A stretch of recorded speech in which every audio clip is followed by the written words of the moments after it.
Greetings and good Tuesday morning, this 17th, no, not the 17th, 18th of April, 2023, third decade of the 21st century. I feel like for today's video, stating that it is indeed the third decade of the 21st century has a bit more panache to it. If you're new to my channel and you're not familiar with a couple of things I do here on this channel, at least when it comes to the socio-political, I always open with that statement to sort of give it the tone that what are we currently focusing on versus where some really smart, gifted, empathetic, sympathetic minds had predicted us to be as a earthly society, as a species. And quite frankly, I'm sure when they were thinking of more inclusivity, more congregation versus segregation, they couldn't have predicted what we have now. So, moving forward, a bit of a disclaimer. I have tried in the past to script these videos, to put a lot of effort into these videos, and a handful of videos I've done in the early stages were rather successful as far as, in my interpretation, having researched the facts like a term paper and whatnot. I've found it to be more difficult as, for whatever reason, I lose track of what particular idea it is I want to talk about. In the last couple of weeks, since I haven't been really regular with my videos, okay, thank you, OneDrive, appreciate that. Thank you for interrupting my video.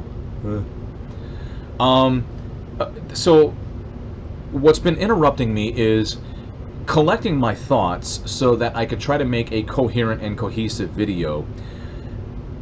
And then the other thing is, I try desperately to approach these videos from a sense of humble humility and objectiveness. And yet sometimes my immediate mood is anything but.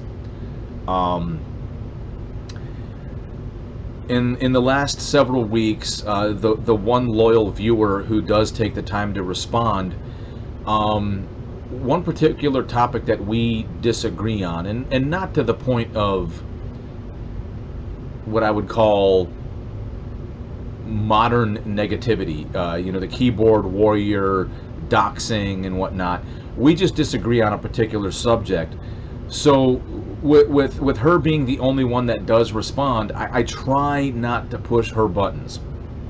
But with that being said, in the last few weeks, it seems as though certain issues have been dominating the limelight with regards to social media commentators. One specifically is this whole trans thing. I feel like I've overstated my point on trans as far as where I stand on the whole issue. I think that for every cause that has a legitimate origin, that has a kind and wholesome origin, there are bad actors that look to exploit it.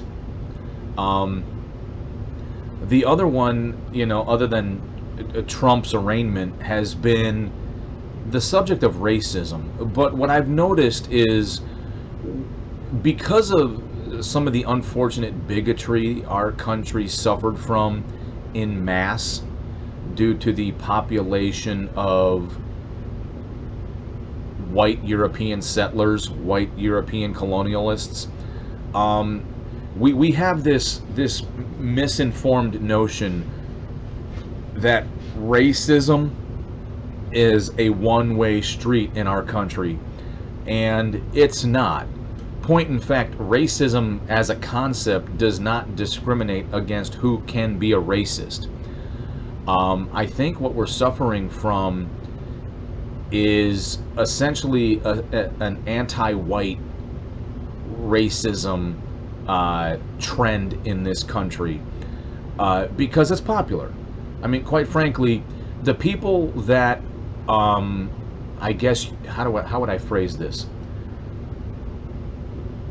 As far as, oh God, why am I having such a hard time with this?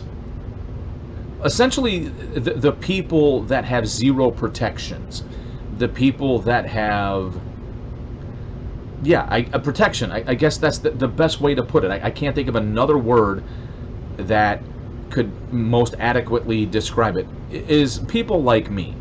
And no, if you know me, then you know I don't dwell in this victim mentality. I don't wallow in pity. That's not who I am. But if you look at what I am, immutably, I'm a cisgendered, heterosexual, Caucasian male. All right? And quite frankly, in the third decade of the 21st century, that is something you don't want to be if you want to try to earn points on the intersectional scale. I mean,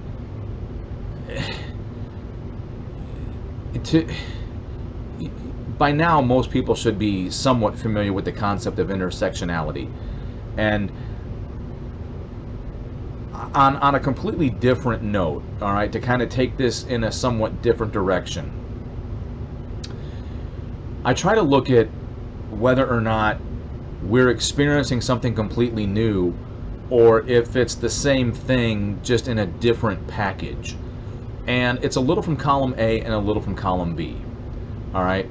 So going back to like the 60s and 70s, there were groups that were extremely racist, to include basically anti-white racists, whether it was the Black Panthers or other Latino groups or even, you know, even white people. I'm not trying to say that white people all of a sudden found perfection. They haven't. But in our country's history, there's people that will always find groups. They will always congregate, and they will find a reason to band together. And tragically, they will find somebody to target their ire against. I don't know why, but it's just the history of humanity, and it's also the history of our country. You look at the recent events in Chicago, and they're recent events, but they're not isolated. People in this country have done similar things. I think what has changed is when they happen now, we're so divided in our country that you literally have one side of the political aisle defending what's happening versus both sides of the political faction saying, no, this is wrong. This is one area where we can come together and say this is wrong. Where there used to be people on the fringe who would defend it, and then other people on the opposite fringe who would be like, we need to do something about this. And yet politicians, while they may have had their differences, used to agree that this is wrong. Now we're at a point where similar things are happening. There's more evidence of them happening. More and more people, because of technology, have the ability to capture these things on their mobile devices and report it at a much faster pace, unedited, to the entire nation. Where in the past it may have been isolated, it may have only shown up as a blip on your local news, but most of us used to get local news. And if it wasn't local, there might have been like a 2-minute segment where the newscast would be elsewhere in the world, this happened, that happened, this happened, that happened, this happened, and that happened. But now let's focus back on what's going on in your backyard. And instead, if you actually take the time to watch or even listen to commentary, it's very divisive. And good, bad, or indifferent, one of the commentators I listen to, all right, Steven Crowder, he has a thing where fight like hell, you have to fight, blah, blah, blah, because essentially certain things are under attack. And from his perspective, the way he sees the world, he's not wrong. And the way he makes his argument is very convincing to the fact where, if you see it from his perspective, he's not wrong. I try like hell to look at all different aspects of it, and sometimes I just cannot find a rational explanation. I look at the events in Chicago, and what concerns me is how. Either A, it was purely and utterly coincidental that a small group gathered the attention of other like-minded individuals, and they just accumulated in mass, and then the mob mentality took over and they acted like fools. Tragically, they all had certain things in common that can be used to, I guess, push a certain narrative. I'm not going to go there because I personally don't know why. Because the option B is there's a mastermind somewhere that had somehow convinced, from what I'm hearing, teenagers. I don't know how accurate this is, but what I'm hearing is teenagers. Convinced these teenagers to gather in mass and then essentially act with lawless and reckless abandon. And at the end of the day, let's just keep it as it is. And I can't, I wish there was a better way to frame it, because I'm well aware of who I am and my quote-unquote social currency, but let's just look at it for what it is. What kind of a narrative do you think it would be if they were all brown? What kind of a narrative do you think it would be if they were all yellow? What kind of narrative do you think it would be if they were all red? And then last but not least, what kind of narrative do you think it would be if they were all white? So let's see if we could rephrase that and rebrand that a little bit. Essentially, from the footage we've seen, and perhaps reporting or commentary, depending on how familiar you are with the incident, they were all African American. So you can imagine the different narratives that can be spun from that. So close your eyes and think for 1 second, what if they were all Hispanic, Latinx, whatever the proper term is? Or what would happen if they were all Asian? Or what would happen if they were all Native, Indigenous? And then last but not least, what would happen if they were all white? All right? And if you want to play this game even farther, by all means, what if they were all gay, trans, bisexual, pansexual, asexual, whatever? At the end of the day, I'm curious what caused this group to congregate and act in such a manner, and whether or not they were stimulated or provoked by outside forces. I would like to think that the majority of us could look at these actions as though they were wrong and unjustified and despicable. But I'm also fascinated how there are people in political positions that are attempting to justify and defend this. And I mean, I'm not trying to take the easy way out. I'm trying to look for more rational, more objectionable responses. Like, okay, let's remove the melanin from the equation. Let's remove the immutable characteristics.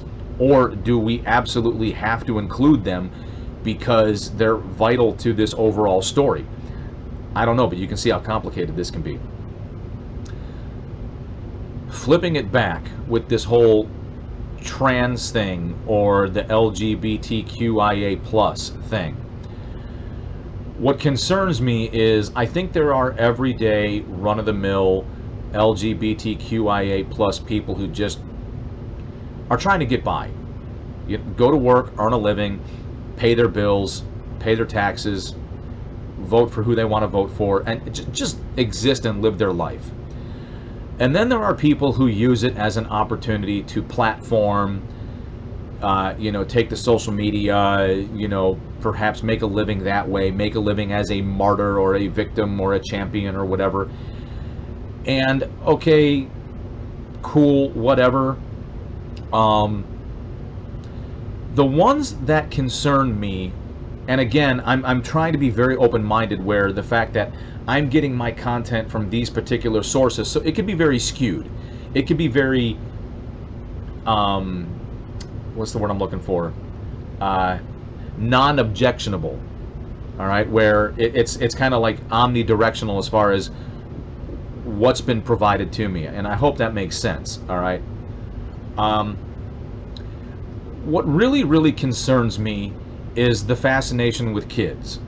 Why are so many people in the alphabet community wanting to be elementary school teachers and specifically go after kids and convey their personal thoughts and beliefs on kids? For crying out loud, I have been invited and recruited to this thing called Troops to Teachers to go be a lateral entry hire, because I've got 2 bachelor's degrees and there's a shortage of teachers in my area. And one of the most specific reasons I have not is I don't want to take the chance that I may convey some of my thoughts and opinions. I'm an impressionable mind, because as a teacher, which is kind of what I do for a living now, all right, it's my job to provide a 6.5-hour lecture on pre-approved content by my overall employer, and that's it. At no point in time am I supposed to convey my personal thoughts, my opinions, whether they're socio-political. I get paid to provide content. Have I slipped in the 6 years I've been doing the job? Yeah, a few times I've slipped. Have I gotten away with it? For the most part, yes. Am I proud of it? No. Do I see somebody to make sure I walk a straight line? Yes. I can only imagine what that would be like working with kids, but yet there are people that are beyond proud to take to social media and say, hey, here I am, this is me, first name, middle name, last name, date of birth, etc. This is what I'm all about, and I'm so beyond proud I have access to little children where I can do this sort of thing. And then I'll go one step further. Like the whole thing with like drag queens and trans and blah blah blah blah blah, I'm overwhelmingly concerned at why they want to have access to kids. I'm less concerned about kids who are just naturally inquisitive. Kids are naturally curious. All right, that's just the way it is. But I'm concerned about this fringe population that wants unfettered access to kids. And for what purpose? I keep hearing grooming. That seems to be popular. Is it possible that there may be 1 or 2 people on that particular spectrum, whether they're drag, trans, or both, that really don't care to over-sexualize themselves and over-sexualize what they're doing in front of kids? That maybe a drag queen just literally shows up, doesn't perform, doesn't do a tongue-in-cheek burlesque performance, but is just like, hey, Peter and the Wolf, Brer Rabbit, let's read.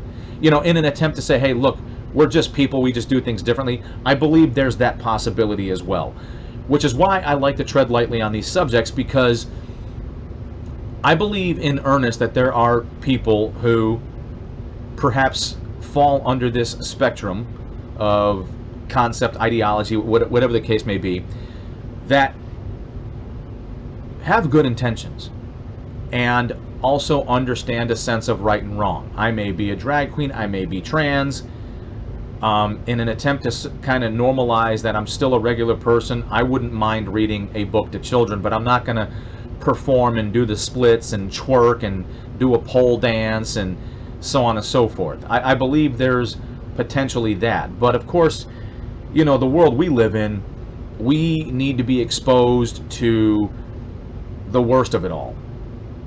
Just like I believe the original intent was to maybe include some books. Now that we're talking about book banning, I think the original intent was to include some books where there were children, whether it's elementary, middle, or high school, who were trying to come to terms with perhaps their sexuality, their sexual preference, their identification. So providing books that allow them to read up on that level of exploration. Where I do draw the line is when it comes to children, while they're naturally inquisitive and so on and so forth, I believe certain things should and should not exist.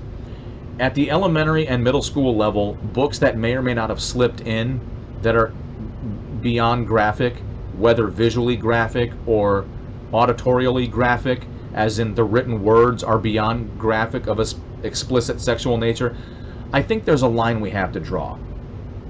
And that's where I say I'm often so curious as to why this potentially fringe group of people that gets a lot of attention are trying to go after kids. And then last but not least, I think a little over a year ago, my channel was hot. My channel was getting a lot of attention. And it all started with a video I posted about Jensen Ackles and Joss Whedon.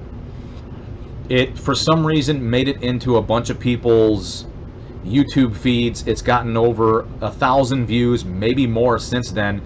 It attracted a few people to my channel that took the time to comment, and then Leah Thompson, I think it is, the swimmer, the male trans female swimmer, who I guess was a mediocre swimmer at best in the men's competition, but since transferring to women's competition has been crushing it.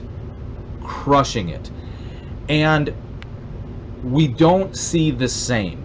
We don't see women crossing over into men's competitive areas and dominating. We don't see women transitioning to men and dominating in wrestling, in MMA, in track and field, in swimming, in powerlifting. It's only women's competitive sports, women's competitive areas that are now being dominated by trans men to women, which in my mind, in my personal opinion, demonstrates impurity, a sense of evil, if you will. All right, where it's so hypocritical, and I don't know why nobody else is paying attention to the hypocrisy. You know, women this, women that, me too, blah blah blah, all this women stuff, right? But it's your spaces that are being invaded by men. It's not just your competitive arenas, but it's also your personally private spaces, like your locker rooms. All right, there's a reason we as a society had once agreed to segregate. All right, if for no other reason, I'll go one step further. In my personal estimation, there's a reason why women are the epitome of beauty and grace, and why they may be physically weaker than men, but I think in all other characters and attributes, they are so much stronger than men. And I think any real man married to a real woman knows who's in charge, who's the head of household, all right? And any real man will go out of his way to make his woman happy. And if that also means she's the boss of certain things, then so be it. You know, there's often been this joke, the woman behind the man. And I think there's good reason for that. But as a man, we're vulgar, sometimes involuntarily vulgar. I can tell you right now, If I was in my teens, early 20s, whether in high school or college, and I pulled that stunt, and I was in the girls' locker room because I'm pretending to be Danielle, and I'm, you know, transitioning. The moment I saw an attractive girl undress, all right, because she doesn't want to be accused of anything, so she's just gonna play along and let me pretend to be who I am, I guarantee I would have an involuntary reaction, especially in my teens. In my teens, when my hormones were just screaming, procreate, procreate, procreate, you can bet your ass I would have had an involuntary reaction. And there would have been some fathers that would have been quite upset that their daughters were exposed to that when, you know, every father, myself included, wants their daughters to be safe. So what upsets me is it's really only one sex that's being adversely affected by this, and we don't have to agree. All right, I'm not going to hate you if you disagree, unless, of course, you go further and further and further and exacerbate the situation, thus justifying my hatred. But otherwise, say someone like Stace, who takes the time to respond to my videos, her and I are probably not going to agree on this issue. Her and I are probably not going to see eye to eye on this issue. And that's fine. And we need to understand that that is fine, and that we need to be able to communicate to one another that we disagree on the subject and why we disagree, because then and only then, if we remain rational and we remain objectionable, can we try to find a reasonable solution. All right, maybe you know, like you look at Stace and I, right? We might argue back and forth and be like, well, all right, fine, this isn't going away, is it? No, it's not going away. What do you suggest?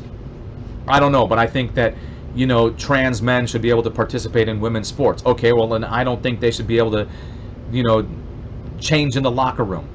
Okay, well, you know, a lot of public places have family bathrooms, so maybe if we have the space available, we can provide a gender neutral bathroom where trans women and trans men, or trans boys and trans girls, can have their own space where they're not invading boy spaces or girl spaces or men's spaces and women's spaces, so that identified men can have their own space, identified women can have their own space, and trans men and women can share a space. All right, because theoretically the trans man is not interested in the trans woman, but again, if that's not even perfect, we can come up with an alternate solution. Sorry about that. My daughter had to tell me something this morning. But unless we can have these conversations, we won't be able to come up with solutions for the way forward. And I believe that's what responsible, rational people do, is we have to have these discussions. And for that particular moment, I was hyper-focused on, say, the trans issue, but even, say, issues of race, all right? We need to be able to communicate. I mean, for crying out loud, part of the reason I say it's the third decade of the 21st century, we still have HBUs. And I know this video is longer than what I try to keep it at, but it is what it is. My cousin, who's stationed here, is currently dating a young woman. I say young woman, she's a full-blown woman, but she's so much younger than me. So she's a young woman. She's also completed grad school, and she's working as a counselor. And we had them over for Easter, and she told us about how she got a full ride to an HBU, and how she thinks that perhaps because of her age or because of her goal-oriented mind, and the fact that maybe she was in this like early college prep thing in high school, she got a full ride to an HBU because she was a minority. And there's a handful of videos you can find on YouTube about,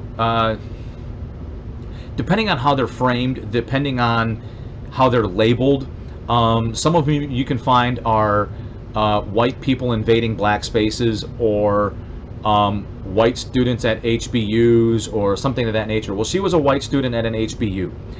Now, I always have to try to remind myself, I currently live in a former Confederate state, a former segregated state where blacks and whites did not share the same rights and privileges. And thus the reason for HBUs.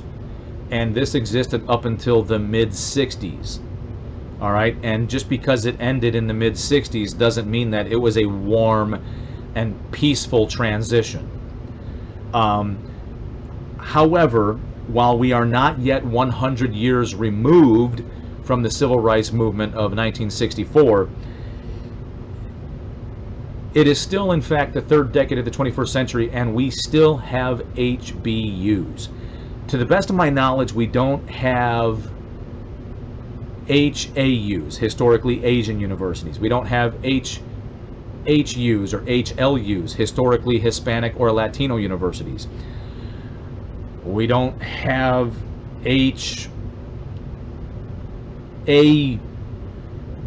or HIUs, historically Native American or Indigenous Peoples universities. I realize that because of the flawed past, you could argue that all major universities are historically white. The irony, or whatever you want to label it, is not lost on me. But in the third decade of the 21st century, we still have HBUs where the overwhelming student population is belligerently racist. Watch the videos, because racism is not a one-way street. It is not isolated to one skin pigmentation only. All right, anybody and everybody is capable of being racist. It blows my mind that in the third decade of the 21st century, where people are screaming it from the top of their lungs, inclusivity, inclusivity, inclusivity, accept.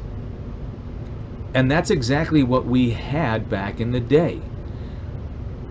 Quite frankly, white people were squabbling over their ethnicities, but they could only come together when it came to other than white people.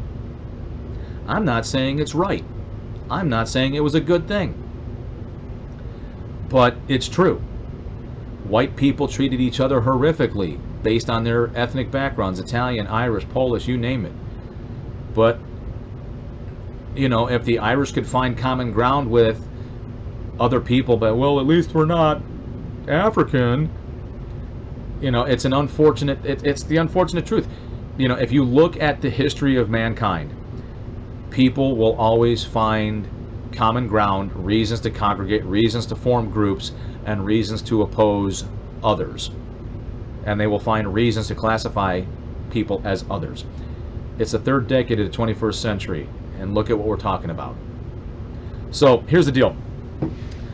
I'm not in it for monetization. I'm not in it for popularity.